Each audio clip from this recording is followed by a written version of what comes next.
1997 in Mexico, long before the word cartel is synonymous with sheer brutality. Ociel Cardenas Guillen is involved in a ruthless power struggle for control over the Gulf Cartel. The year before, the leader of the cartel and nephew of the founder is arrested and sent to the U.S. Like clockwork, an internal battle for control has kicked off among the other leaders. This ain't Succession, though. There's no documents and contracts here, just bloodshed. See, the Gulf Cartel is one of the most powerful in Mexico at the time. Just a few years earlier, the DEA estimates they're bringing in $10 billion a year in profit, and Forbes magazine using whatever alchemy they do to put their fortune estimate at $15 billion. In today's money, that equals a whole hell of a lot. But now that this war has kicked off, rival cartels, sensing weakness, are making a play. Ociel is facing enemies at all points. The rival cartels, rival leaders in his own cartel, and the Mexican military. He needs some serious help. So he turns to a cartel associate by the name of Arturo Guzman de Sena, otherwise known as Z1. He's a Mexican special forces soldier who had worked with the cartel for years, taking bribes before finally making it official that year. During his military career, Guzman received counterinsurgency training, rapid deployment training, ambush training, and intelligence collection from an elite combat group trained by the U.S. Special Forces. Z1 says that means they need other men from the army. And over the next 2 years, through careful contact and negotiation, he convinces at least 38 men to leave the military, offering them way more money than they were earning. The men are from the Special Forces Air Mobile Group, elite Mexican Special Forces. They receive code names modeled after their leader. They're Z2, Z3, Z4, and on and on. They call themselves the Zetas. And when they first form, they're merely the elite bodyguard unit for Ociel as he takes power of the Gulf Cartel after having Z1 execute his partner when they leave his daughter's baptism, earning him the nickname the Friend Killer, which, very direct. As Cardenas becomes the undisputed leader of the Gulf Cartel, Los Zetas begin to morph into the armed paramilitary wing of the Gulf Cartel before eventually splitting off and forming an entirely separate entity that would terrorize large parts of Mexico. They would go on to war with every rival cartel using shock and awe military tactics to gain new territory. At their peak, they would control the largest amount of territory in Mexico. And though the cartel was already known for its brutality, Los Zetas would escalate the violence and tactics to new, unseen levels. They would usher in a new phase in the cartel wars. Beheadings, leaving bodies in the streets, and senseless killings of uninvolved civilians would become their calling card. This is the story of Los Zetas, and this is the Underworld Podcast.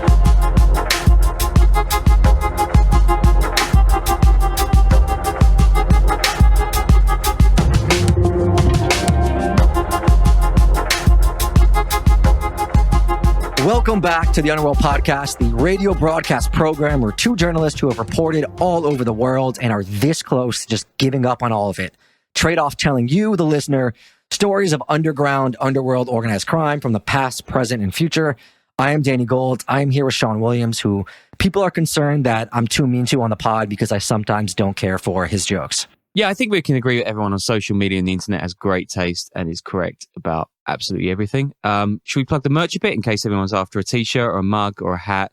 I would sign up to our Instagram because Danny's bro made a bunch of cool vids, and one day we're going to figure out how to monetize it. Yeah, the Don't Instagram Your Crime t-shirts, everything is on underworldpod.com.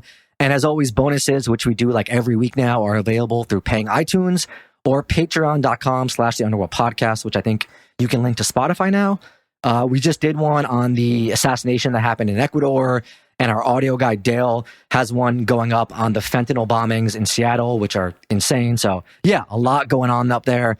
Yeah. And as always this week, we are definitely not encouraging you to commit acts of vandalism like spray painting, listening to the Underworld Podcast on billboards, bar bathrooms, everything like that. But where did this come from?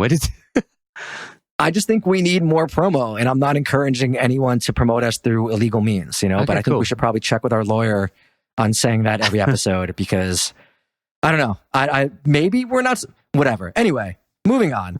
The Zetas, big one, big episode. Usually we try to stay away from narco stuff because it's so absolutely insane. And there's just so much out there on it. So many niche sites that really do a great job getting into the tiny details. But, fuck it, right? This is a pretty infamous group, and my brother Noah actually did a lot of the research, so here we are. Also, a bunch of the sources on this, they contradict each other, who chopped off whose head, numbers of soldiers, all that, so we kind of did what we could here.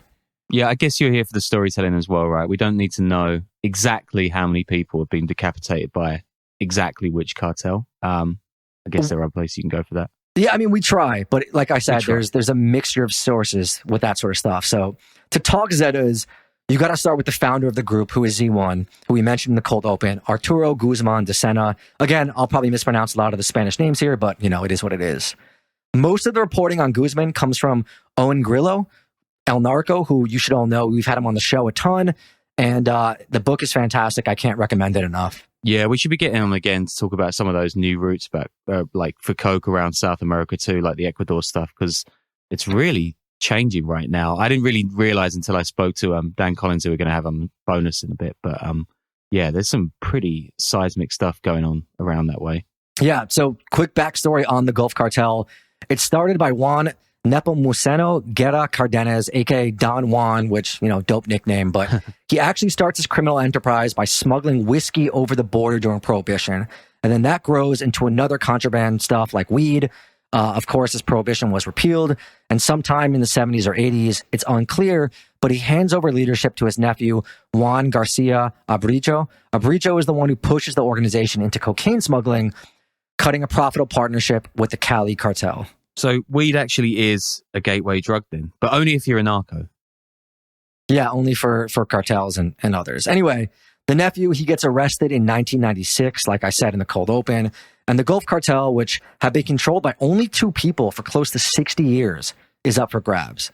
After a ton of infighting, Osiel Cardenas Guillen comes out on top. And the Gulf Cartel home base is the Tamaulipas region, which is on the northeast of Mexico and borders the U.S., of course, through East Texas. That's where Nuevo Laredo is. It's the border city where tens of billions of dollars worth of goods, legitimate goods, flow through every year. So, that's a good thing for traffickers to control because they can tax all that stuff and they can also send their own supply in through the, tons and tons of goods going in. Way easier to hide your stuff that's coming in there. So Guzman, who is Z1, he grows up poor in southern Mexico, and he joins the military to escape poverty. One of the best and brightest recruits, he joins the Air Mobile Special Forces, aka GAFE, which some have said are the equivalent to the Green Berets here in the States. GAFE's motto is, quote, "Not even death will stop us, and if it surprises us, then it is welcome," which, that's pretty tight. These guys, they train with elite units around the world, including with the U.S. elite units. I'm not sure. I mean, if I was their copyright, I would have cut out the second bit. Just stick to basically "we're invincible." It's good enough, I reckon. Also, yeah, it's going to be funny. It's going to be funny listening to the script and seeing which names you miss out. It's always fun seeing all the Spanish names. I'm like, which one is he going to gloss over for the rest of the script? Yeah, just replace the name with he or they said. Yeah, I do that. I'm glad you appreciate my struggles with pronunciation. Z1 first sees action when he's called upon to put down the Zapatista uprising in 1994, which, shout out to Subcomandante Marcos. I bought a book of your writings in college. Don't think I ever opened it, but the pet rooster and the balaclava on horseback look, dope as hell, and the cover was sick. But after successfully putting down the uprising, Z1 is considered a rising star basically in the military, and he's sent to Nuevo Laredo. Initially, he starts accepting bribes from the Gulf Cartel to look the other way as they operate, which was pretty common for soldiers at this time. Just skim some money off the top of the traffickers' profits. Why not? Side note, I'm actually watching The Shield for the first time, and it rules. But as Z1 is doing his best Vic Mackey thing, Cardenas actually gets the idea of creating a paramilitary force from the Aureliano Felix brothers, who had been importing Chicano gangbangers from California into the ranks of their Tijuana cartel.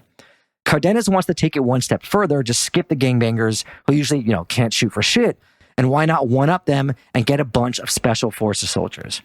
He goes to work on Guzman and convinces him to switch it up and become a full-fledged narco, which at this point in Mexico, it's actually pretty unique. You didn't see these elite special forces soldiers defect to the cartels that often. Now it's pretty common, and they're basically recruited from those places. Like when we did a prior episode on that Sicario for Los Chapitos in Sonora that I was going to go meet, he was an ex-highly skilled soldier, but that wasn't a common thing way back when. Over the next several months, 38 soldiers would also defect and join Z1.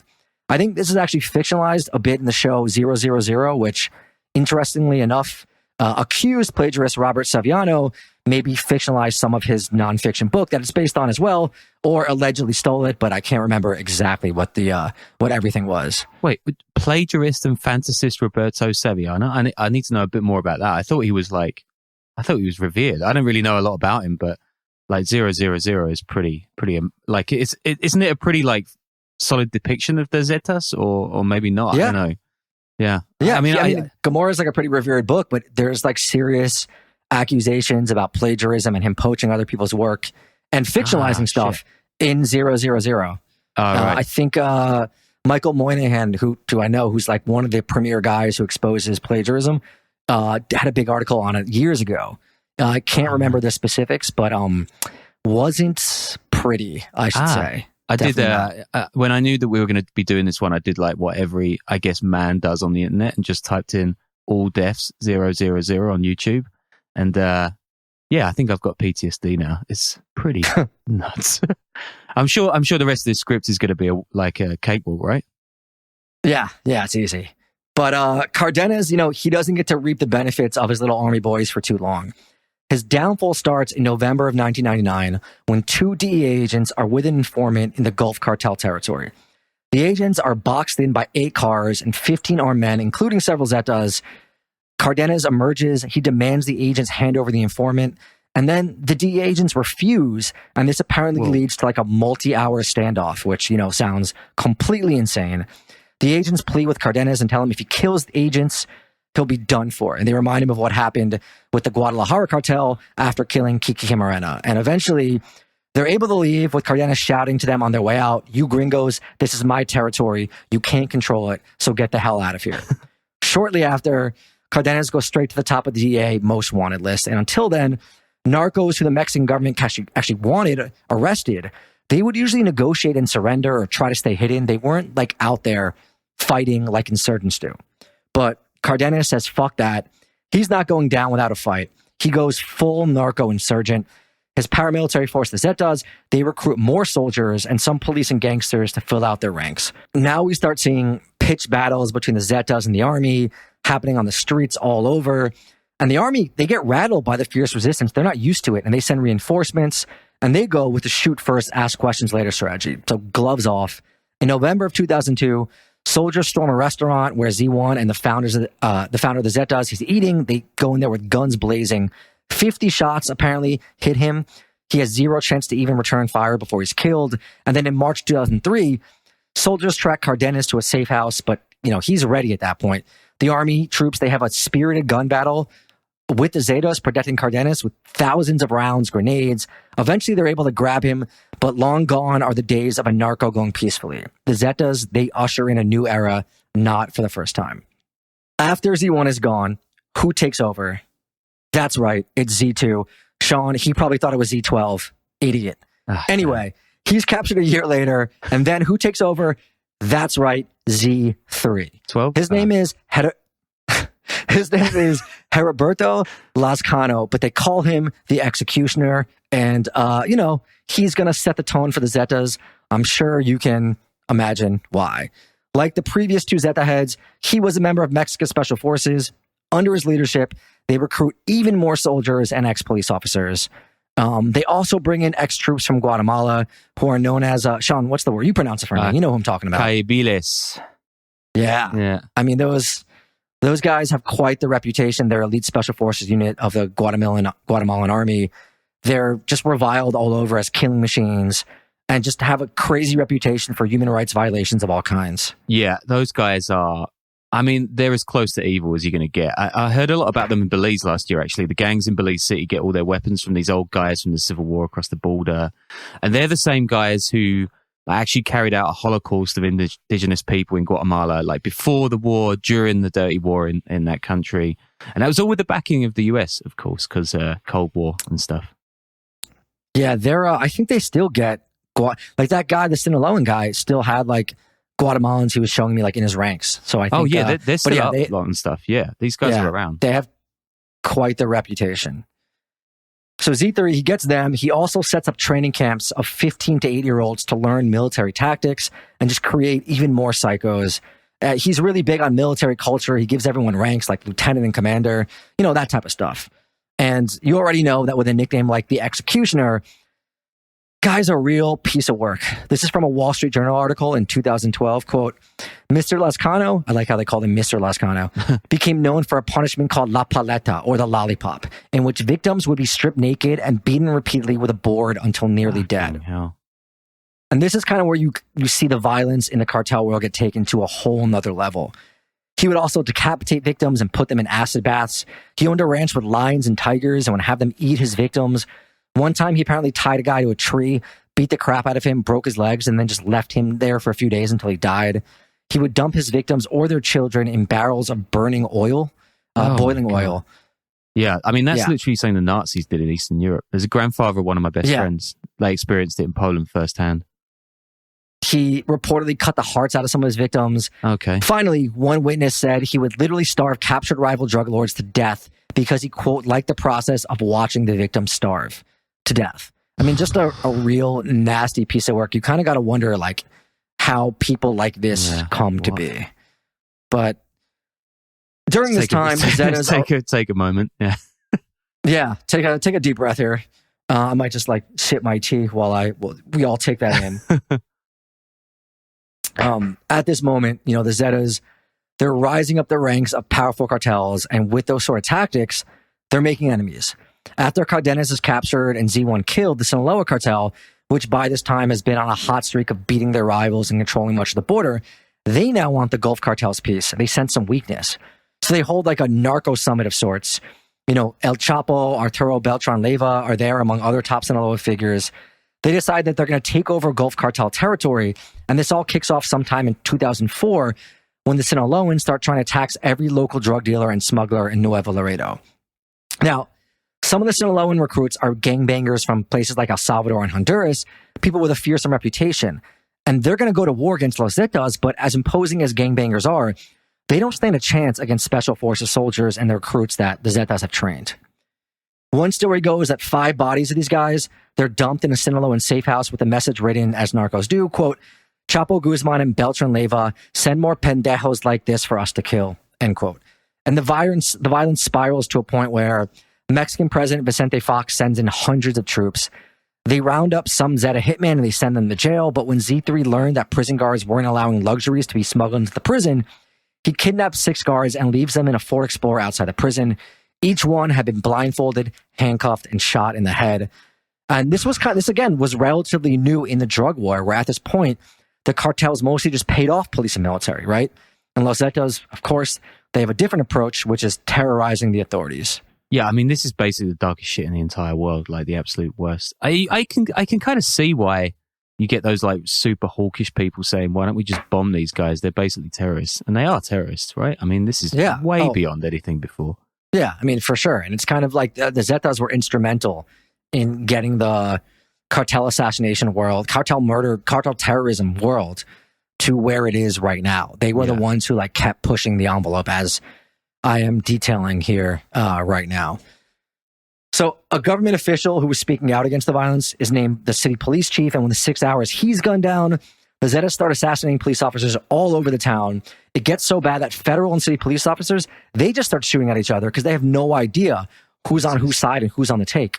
In the old days, like I said, they just take bribes. But now you have rival police stations start working for either the Zetas or the Sinaloans, and it's just total anarchy.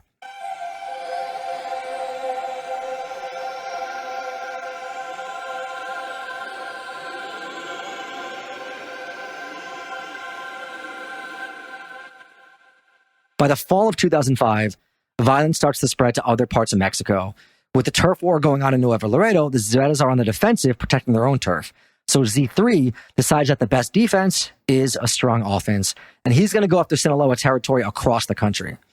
He's like putting out job ads that are written on blankets that the Zetas would hang under bridges that say, quote, the Zeta Operations Group wants you, soldier or ex-soldier.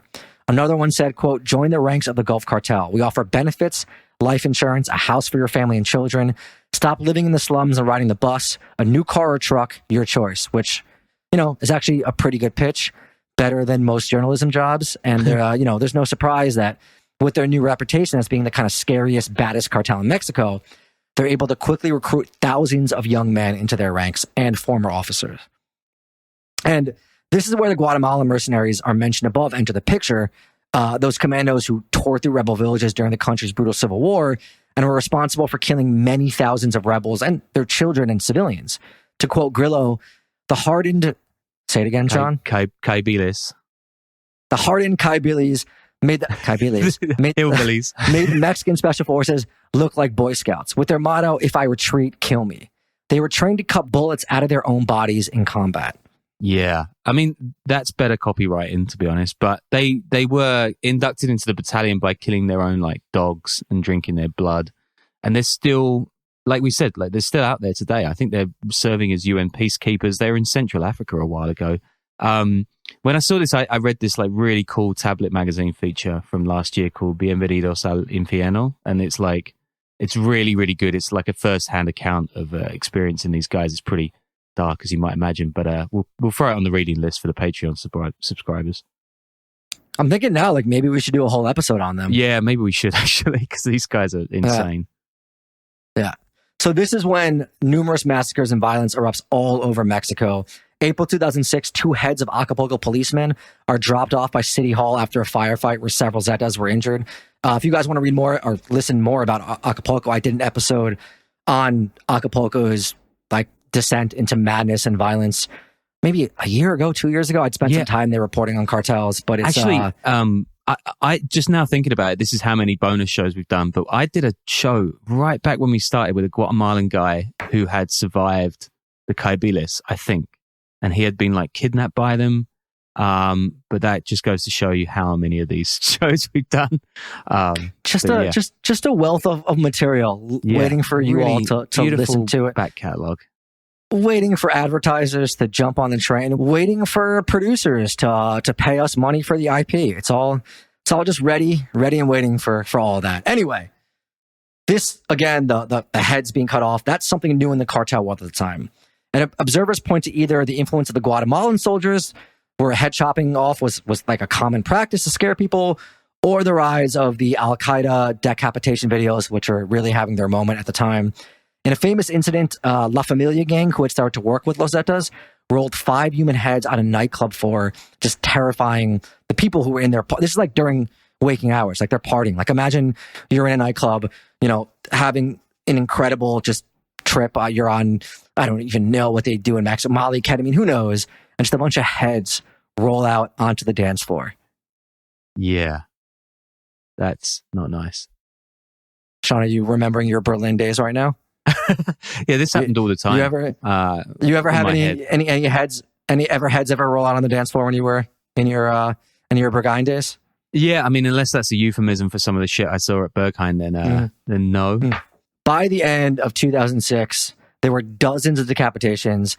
By the following year, there were hundreds. Yeah, I mean, we should do a funny like Conman episode next week. Actually, I think we are going to do a funny Conman episode next week, so that's pretty good.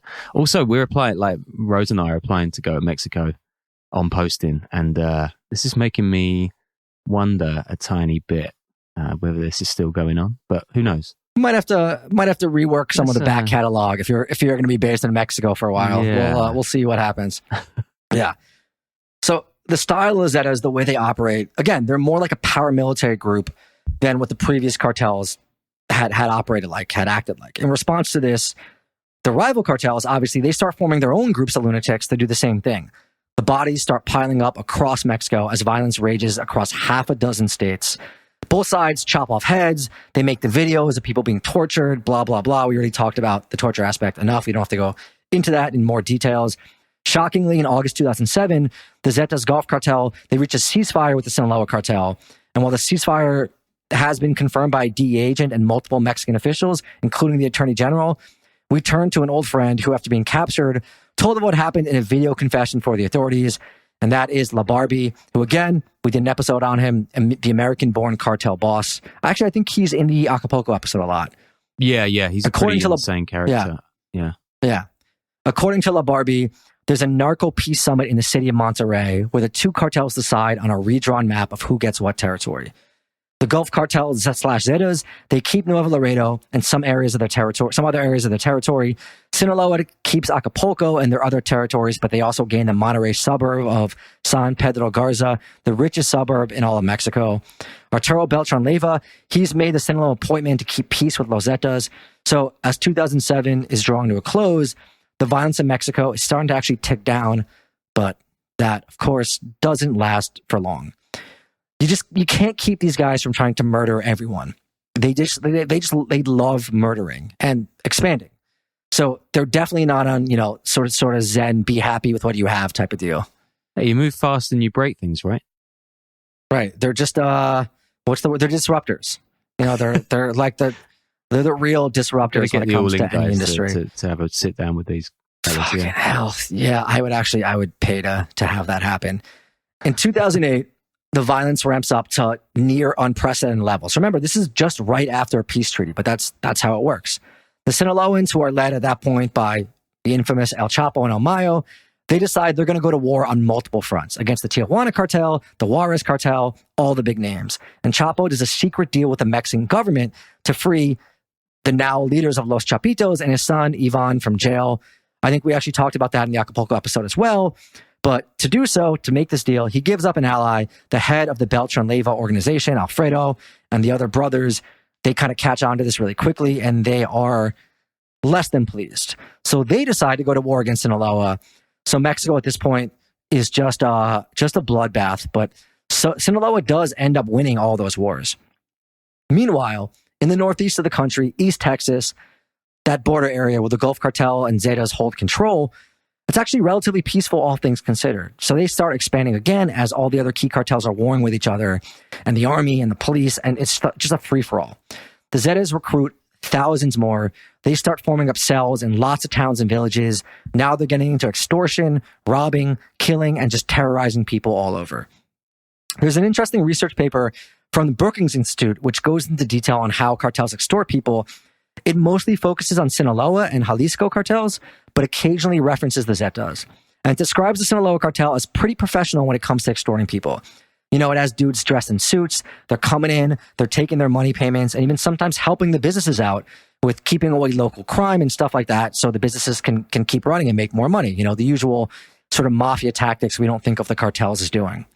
The Zetas, on the other hand, would extort by waving a gun in the business owner's face, threatening to kill them, and then taking way too much money so that the businesses would just die out. Just real goon shit.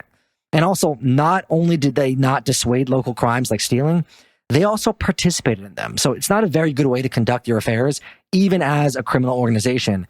But they're just like savages at this point. And the old guard of the Gulf Cartel, they no longer have any control over these new like lunatic Zetas guys. Yeah, I mean, at this point, surely they're designated as a terror group, right? And then the state's going in and blasting the crap out of them. Because apart from like production value on the execution videos, I don't really see a lot of difference between them and ISIS, really. No, I mean, it's tricky with that designation, right? Because it means things like, I believe there's ideology involved. There was a lot of conversations about MS-13 and Barrio 18 in El Salvador being classified as terrorist groups, which I think they did in 2016 or 2015, maybe even 2017. But you got to, they got to like believe in something, right? And these guys don't really believe in anything other than getting bigger. I don't know. I mean, I don't like, I've read into it before. I haven't really kept abreast of like because what does it even mean, the definition? I guess it employs different laws, international laws when it comes down to it. But the bottom line is they're killing a lot of people and terrorizing civilians all over. At that point, obviously the U.S. wasn't classified. I don't think the U.S. classified the cartels as terrorists right now, but I could be wrong. But it's not something. I think so. The terminology is not something I've spent a lot of time on besides that brief moment in El Salvador. But, these groups, the Zetas and the Gulf Cartel, like I said, the Gulf was losing basically control, and they have a divorce in 2010. Zetas by now pretty much have eclipsed the Gulf Cartel in membership, money, power, all that. And they also weren't crazy about Osiel Cardenas Guillen's brother, who was the one in charge. He was the original boss we mentioned at the beginning. By 2010, his brother was running things because he had been, Osiel had been going through all his names, had been extradited, and the Zetas, they want their boy Z3 to be the guy in charge. So what had happened was a sort of triumvirate of sorts had been formed, with Z3, the brother, and another capo running things, and that held for a while. And the Zetas basically they had enough. No one knows why and when exactly the formal split occurred, but some of the theories are that the brother was allegedly addicted to sex and drugs and viewed as a threat to the overall leadership. Another theory is that the Zetas wanted to form an alliance with the Beltran-Leyva organization, whereas the Gulf Cartel wanted to form an alliance with the Sinaloa Cartel, when those two organizations were warring against each other. I think this one eventually happens anyways, but we can't get into like every cartel alliance and breakdown because they switch sides like every fucking 2 months. Crazy. Yeah. And finally, another theory points to an incident where a Gulf Cartel member kills a Zeta over a dispute over a drug trafficking route, and the Gulf guys refuse to hand him over. Honestly, we may never know, but the bottom line is that in 2010, they split up, and of course, they start fighting each other.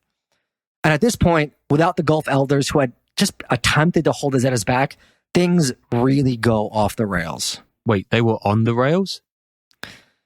I mean, it's all relative, right? Like, that's the thing with everything. So things get worse. These guys, they just get even more bloodthirsty. They kill 72 migrants for barely any reason, which sickens even other cartel bosses. I mean, if those guys are like, what the fuck is going on, then like, it's bad. Another massacre occurs in 2011 where the Zetas hijack passenger buses and kill close to 200 people. And by this point, the other cartel bosses across the country are fed up to the point where they almost want to team up and do something. People both in the Mexican security services and the other cartels, they see the Zetas now as this like psycho antisocial movement that just needs to be wiped out, like no holds bar. So the rival cartels start leaving messages on banners and posting on websites that a national effort needs to be made to eliminate them. And then, I feel like I've said this phrase 15 times already, but it is what it is. All hell breaks loose. The military, other cartels, everyone is going to go to war against the Zetas.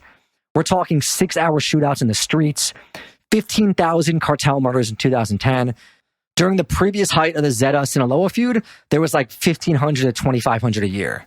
Yeah, I feel like the figures often wash over people. So that 15,000 is carnage. Like, that is the same number of deaths as there were in 7 years in the Donbass from 2014 to 21. I looked it up, and I mean, that's war. That's not even a small war. That's like a reasonable sized war of these guys. That's active. That's like active war, front lines, combat sort of stuff. It's insane. And then in February of 2011, the Zetas make a big mistake and they gun down a U.S. ICE agent. And then, they're really on the radar then. The agent and his partner are surrounded in the SUV, in their SUV. The guy points to his diplomatic plates, and one of the Zetas responds, "I don't give a fuck," and they just light up the car. The guy's partner survives with 2 gunshots, but now, you got the U.S. on them, which is not a great place to be for a cartel. You really want to avoid that as much as possible. So now we get to another sociopath, psychopath, whatever you want to call it, Miguel Trevino Morales, who is otherwise known as Z40. He starts off his career not in the Mexican Special Forces, but as part of a local criminal organization. He's recruited into the Gulf Cartel in the late 90s, and he starts moving up the ranks, climbing the corporate ladder as one does. In 2005, he's appointed regional boss of Los Zetas in Nuevo Laredo, which is a pretty big promotion, considering how important the city is to trafficking cocaine into the U.S. He has some success fighting off Sinaloa there, then gets another promotion. He becomes the state boss of Veracruz. He takes a business trip to Guatemala to fight off some Zeta rivals there. And Z3, who's still CEO at this point, is so impressed he names him the national commander, which is, again, a big deal considering he doesn't actually have military experience like a lot of the other Zetas leaders do. What he does have, though, is experience being just absolutely deranged.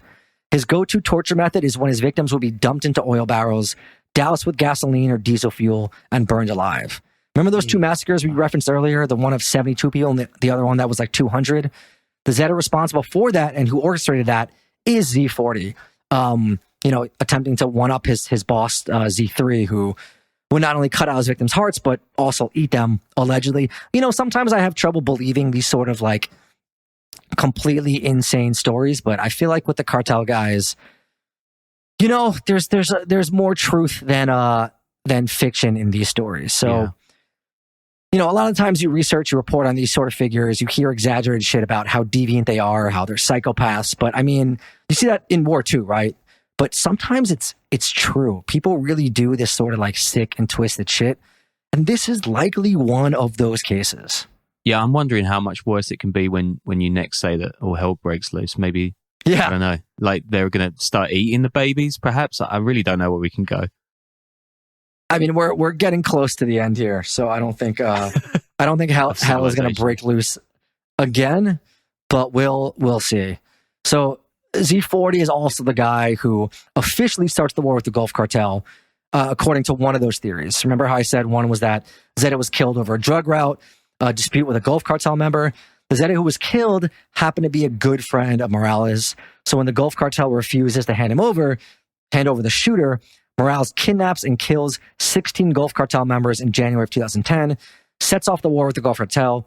And I think it should also be said, by 2011, only 10 of those original 38 guys who joined are still alive. So not the greatest longevity plan for guys in the Zetas. Not a lot of many people retire peacefully there. Not a lot of Meyer Lansky's in that situation. By 2012, there's a whole bunch of articles coming out saying Z40 has actually usurped Z3 and is now running the Zetas. Just blows Z4 to Z39 out of the water, although I guess most of them are dead. Takes control. They've been saying for years that he had been transferring assets and just getting more loyalty than Z3 did, because Z3 had been on the run at that point. He was in Costa Rica and Germany, just hiding out and all that. So what happens? Of course, infighting. Honestly, it's a miracle the inter-office politics with these guys was kept at bay for so long. Yeah, maybe they should have had a Slack channel. Yeah, seriously.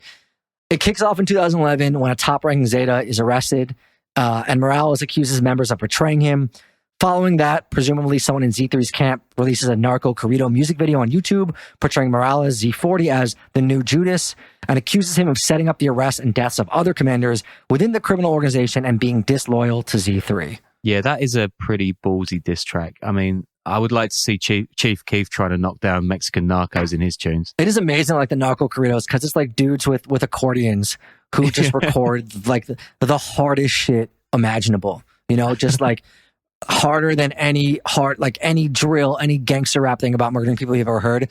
It's a bunch of Mexican trumpeting, strumming guitars, and I'm going to boil babies in oil barrels and shit like that. Yeah, with accordion, just recording like the grime, like singing beautifully, just recording the grimiest stuff ever that you would have no idea what it meant if you didn't speak Spanish. So yeah, this infighting is going on. We get the heads getting cut off again, the banners on bridges, bodies hanging from them, all that awful shit. At this point, lots of top Zetas leaders are being killed or arrested. Rival factions are ratting each other out to the police, to rivals, to things in the organization are just kind of falling apart. And then on October 7, 2012, Z3 dies in a shootout with the Mexican Marines. The Zetas start to fracture into various offshoots. One splinter group was known as the Legionnaires, and their number one goal was apparently to kill Z40. Another one was called Zetas Blood. Somehow, somewhere between 2010 and 2012, the Zetas are said to have controlled the most territory, as all this is just kind of like falling apart. But as we said, at this point, they're almost like a bunch of franchises, barely the same cartel. And once the groups start fighting each other and splintering, the title of the biggest cartel becomes almost meaningless. Morales, Z40 himself, he's arrested in the summer of 2013 by the Mexican Navy without a shot being fired. He's currently in prison in Mexico. His brother, Z42, he was captured in 2015, and he's basically the last of anyone who had to do with the original structure of the organization. So what are the Zetas up to today? They don't really exist as they once did. There are various groups, factions of other cartels. One example is there's like a Zeta faction of the Cartel del Norte, CDN, whatever that means. But they are basically dunzo, like so many cartels before them, but maybe even more so. But yeah, they definitely, as we said, had a lasting impact through upping the brutality to levels that never really had been seen before. And the whole recruiting for the military special forces type thing, they just paved the way for a whole bunch of just new awfulness. And that is the story of the Zetas. Hopefully you weren't eating while you were listening to this. And like we said, bonus is Patreon.com/podcast. Fentanyl bombings in Seattle, Ecuador assassination. I think, Sean, you've got a bootlegging one coming out soon. We've got a couple other exciting ones stuff about too. the shop floor and the Chicago Merc. Yeah, I think I'm going to go outside and touch some grass now. Maybe watch a couple episodes of Peppa Pig or something. I think maybe next week we can do a show about someone who stole someone's puppy and then gave it back and they all became friends or something. I get really disheartened about puppy thievery. That hurts my soul. But that hurts your soul. Yeah, Zeta's fine. Maybe Dale can play us out with some like really upbeat mariachi or something like that. But it's probably going to have some accordion. Bloody lyrics. God, I hadn't done this in a while. I hope that works for all of you. And until next week, be safe. Stay happy.